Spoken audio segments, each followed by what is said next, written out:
Hi and welcome for another video this Friday. The weather is warm, the sun shines, so what could be better than playing chess on the computer?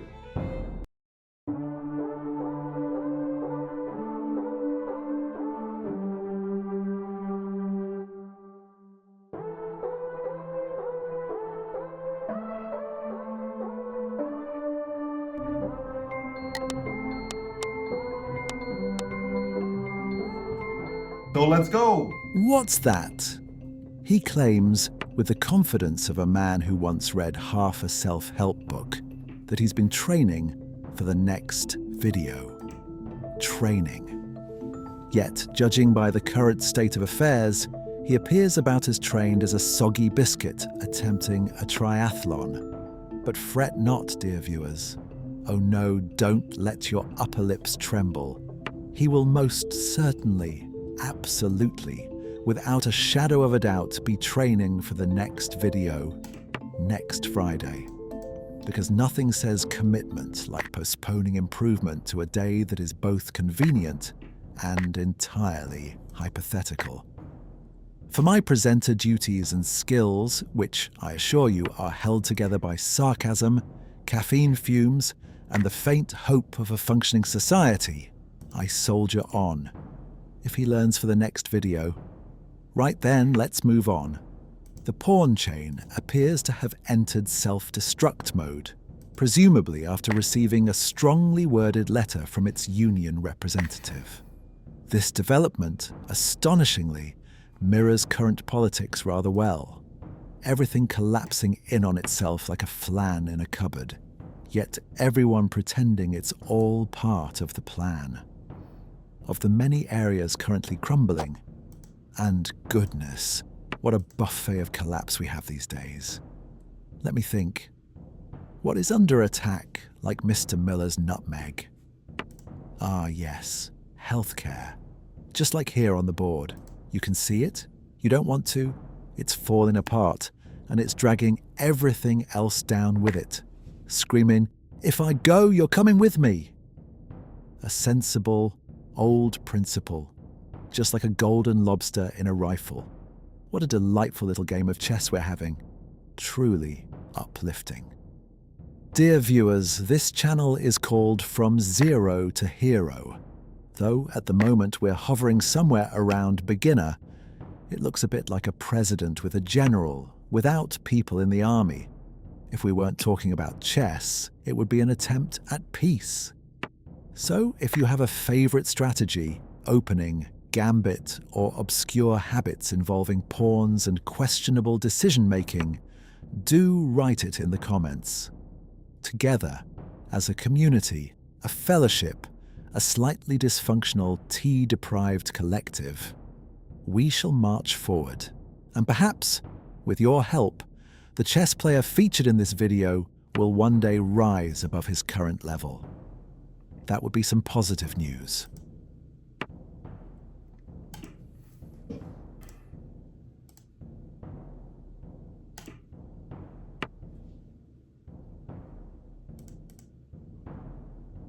But my plan is to go here, with my rook here, and to pin his queen to win it. And maybe his rook, but we'll see.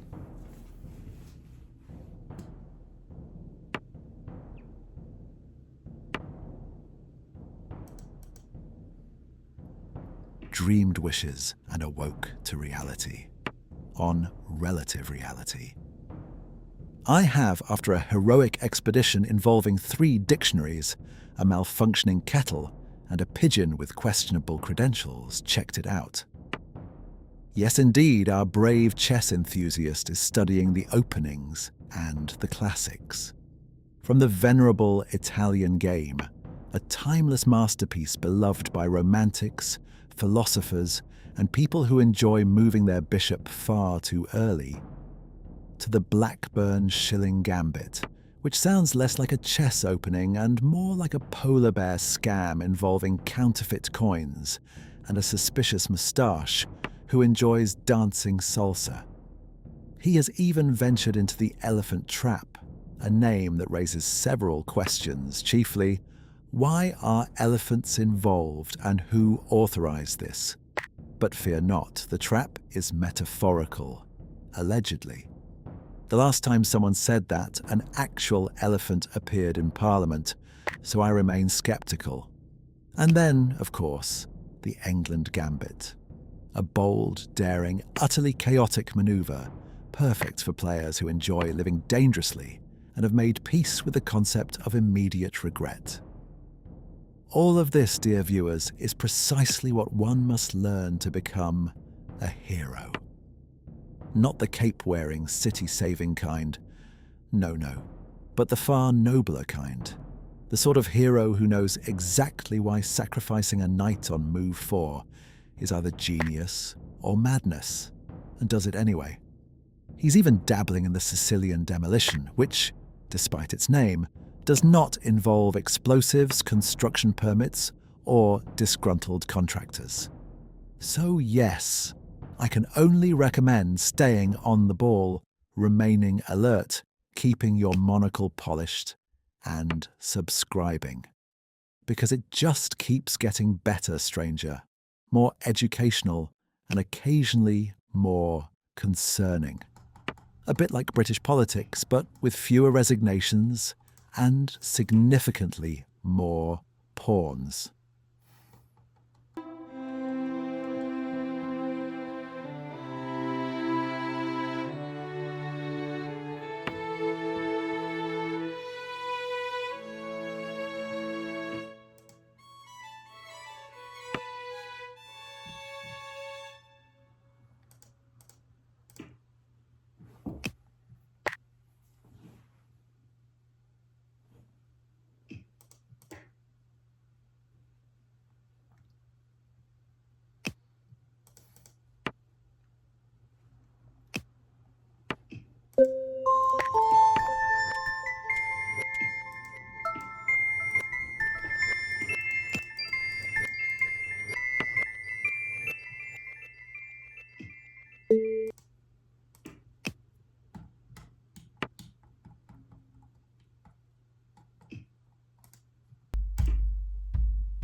Now, here is checkmate. He had checkmate but didn't play it. Interesting. Maybe I get a draw. Let's see. See if this comes a draw.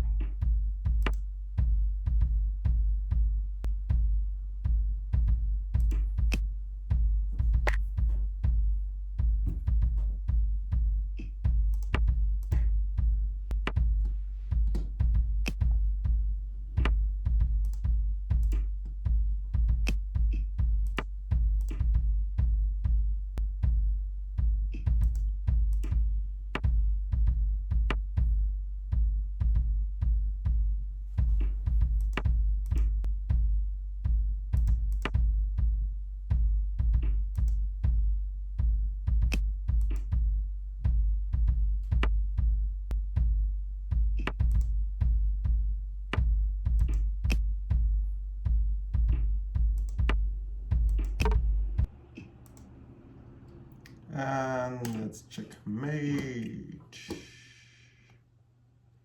That's bad. So let's go Let's go for the next round with a blitz.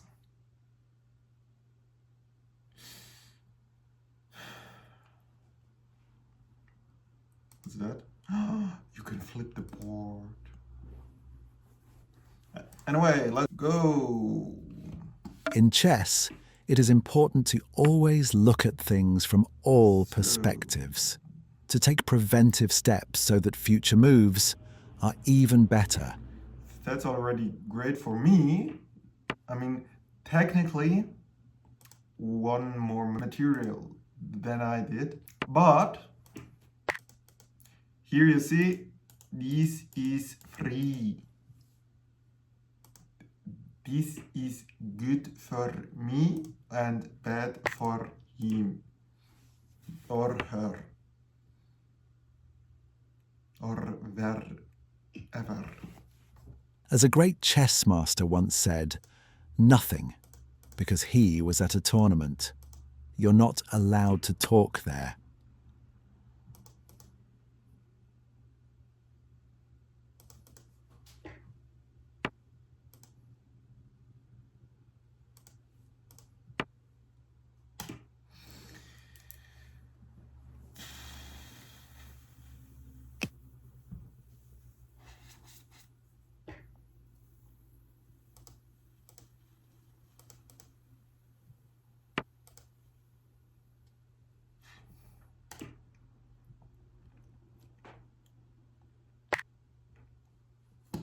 And as you see here, now, dear viewers, that's really important. This is said, and said backwards means das, and das nichts gut. What you see here is called pile chess, the art of having so many chess pieces in a pile that they do as little as possible, are as useful as little as possible, and protect as little as possible. But it's never over. There is always hope and solutions to situations and positions. Unless time has run out or someone is checkmated. It could also be over if you study chess so much that the pieces start talking and asking you about your mother. Then it's over, or rather, you're over. But otherwise, the game goes onward. In my case, when it's 5 p.m., I'm done. I observe time and again that in chess for beginners, there are always pieces that are unprotected. But now I can develop already much better.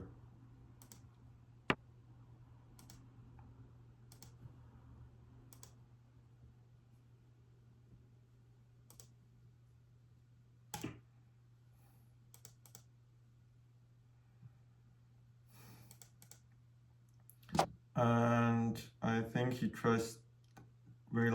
will try an attack, maybe here, so my rook wouldn't be guarded from my bishop and my other bishop would be under attack. Or not.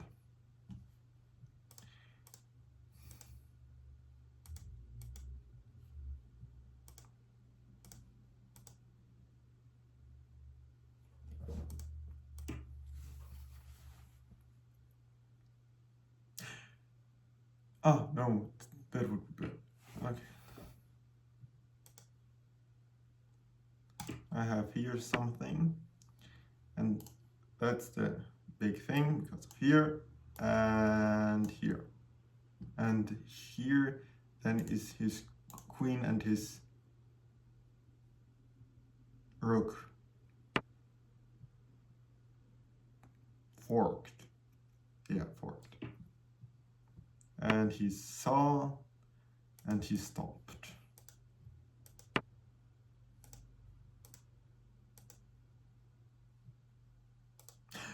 Now, do you saw that, dear viewers?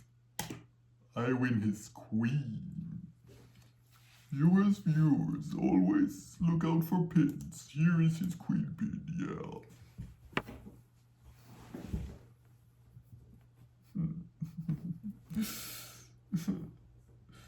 See, that's the beauty of chess. These moves are just wonderful. Just wonderful to see.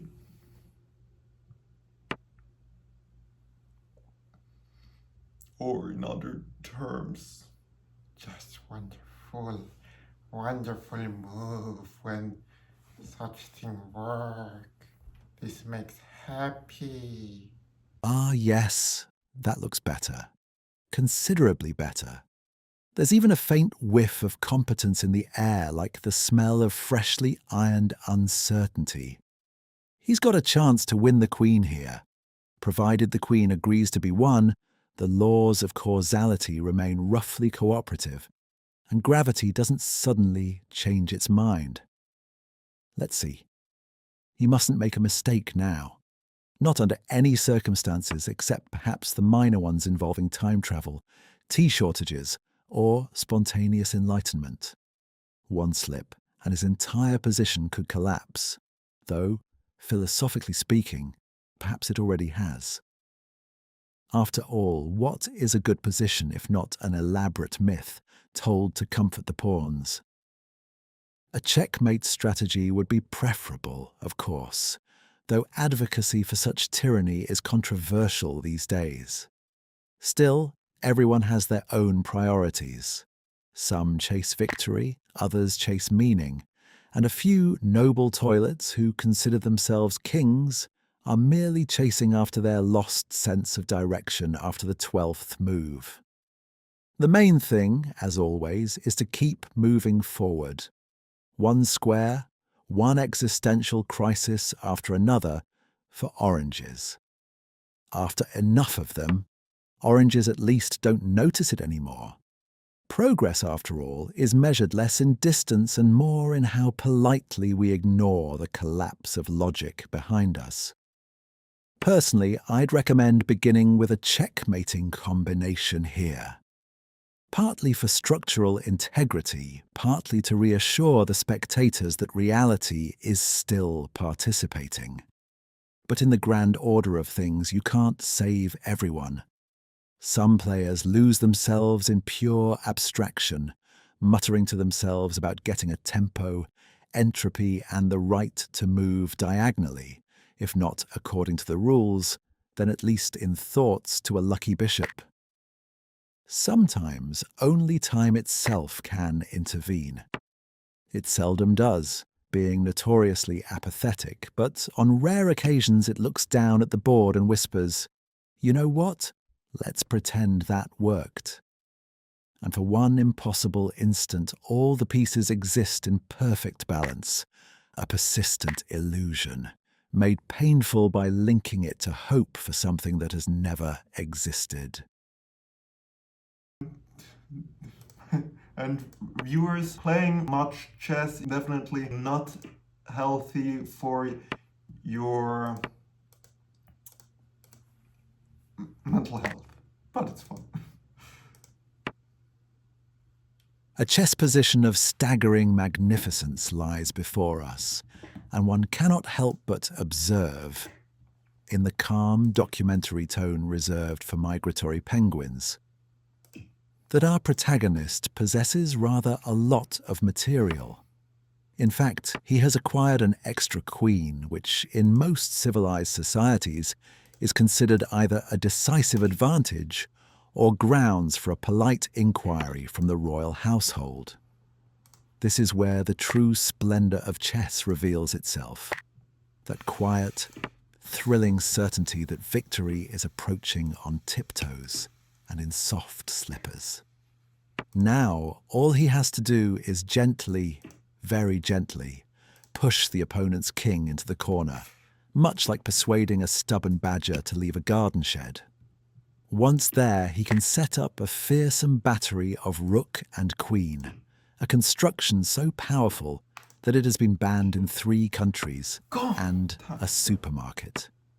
It once even caused a bishop to faint from aesthetic overload.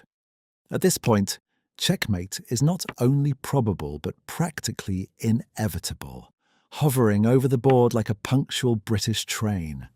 A theoretical concept, but nonetheless. That's the frustrating, freezing thing on chess. The time when you see you're winning. Chess, we must remember, is a sport, albeit one in which the athletes remain seated and occasionally glare at wooden objects. Proper warm-up is essential. Many grandmasters begin by stretching their eyebrows or performing light wrist calisthenics, though some prefer to whisper motivational limericks to their pawns. Training is crucial too. There will be setbacks, pieces will fall, strategies will collapse, and on rare occasions the knight will insist he is actually a small horse named Clive and refuse to cooperate because his name is Steve. Yet the important thing, the very important thing, is to persist, to learn from one's mistakes, to rise again after every blunder, dust oneself off, and pretend one meant to sacrifice that rook all along.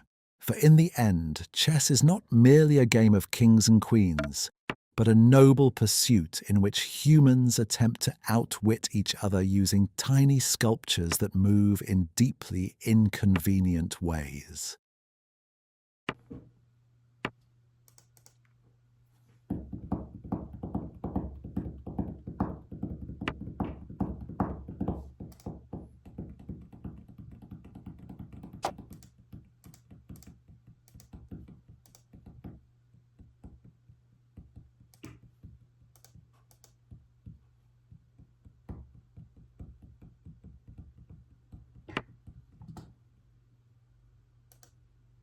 That was a mistake by him, because now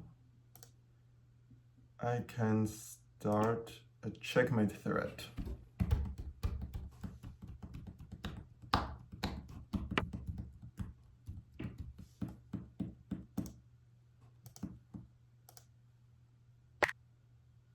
Like this. So that's the checkmate threat I was thinking of.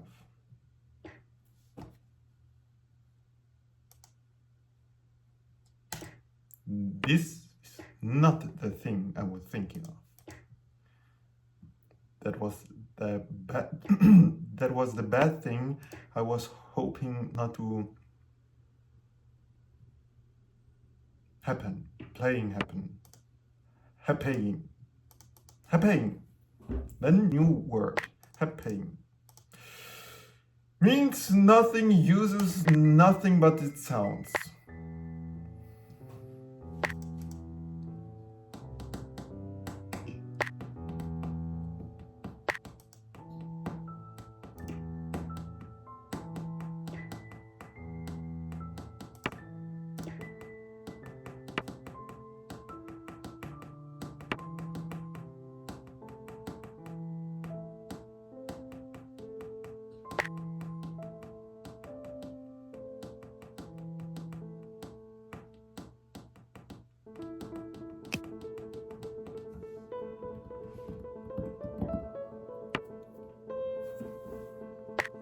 Second. Oh, yes. Battery. Okay. I'm back. Good. Okay.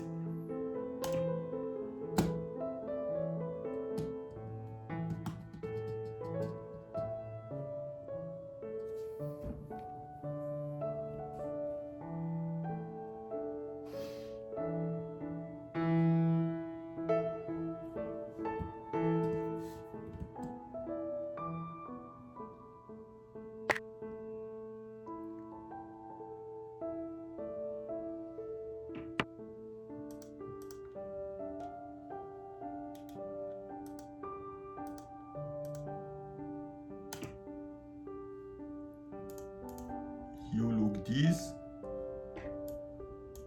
This look good. This is good for me. When he moves this is not good for me. But this is what I meant. This is good for me.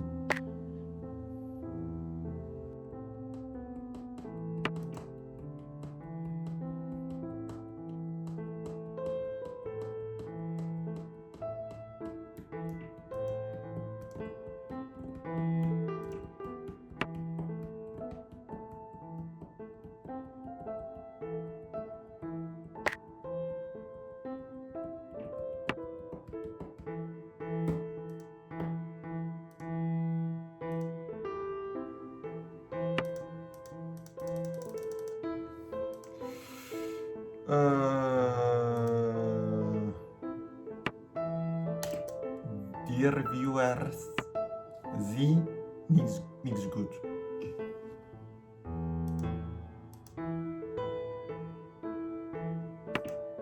Dies nichts gut.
This is our losing looks. This looks sad.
You know what?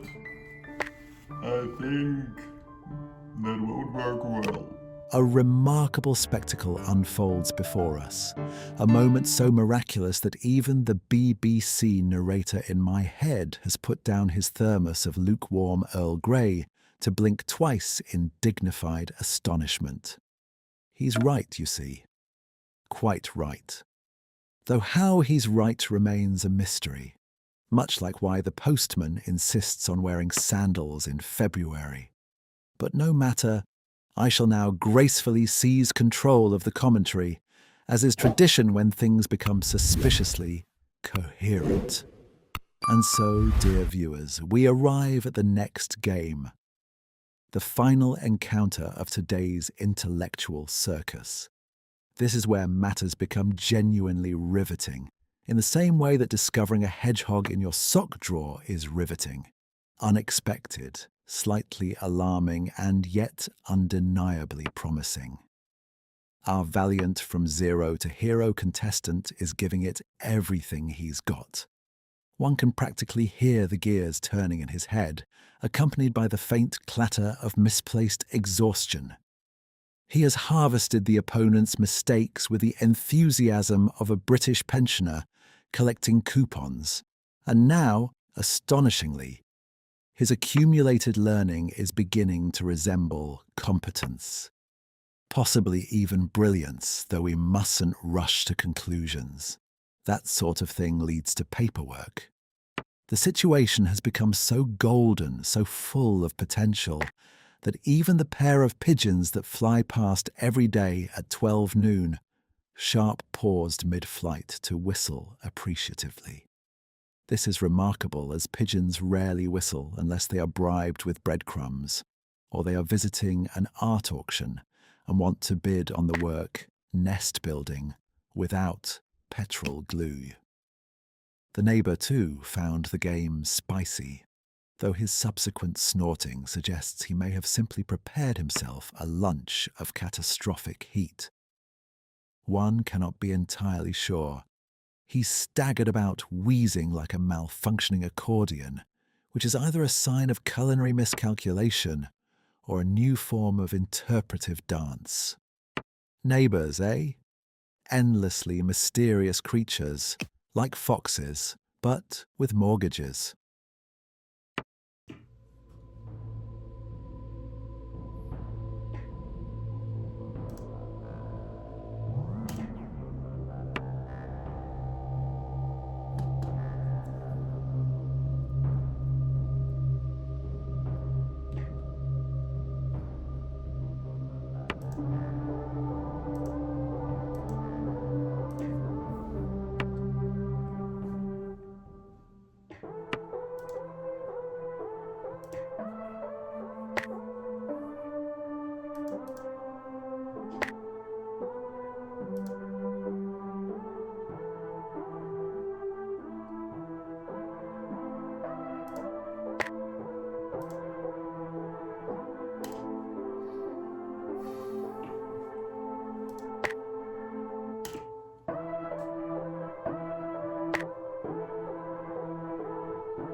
What is he playing? I mean, it's like he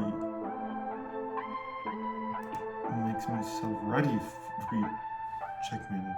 Here, let's checkmate.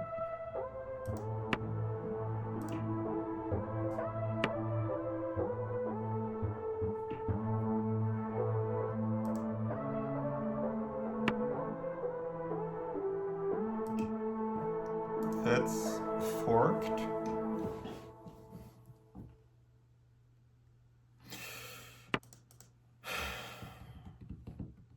But hey, I'm winning. A great thing. See, playing, learning still pays out well.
And that's finally a winning position.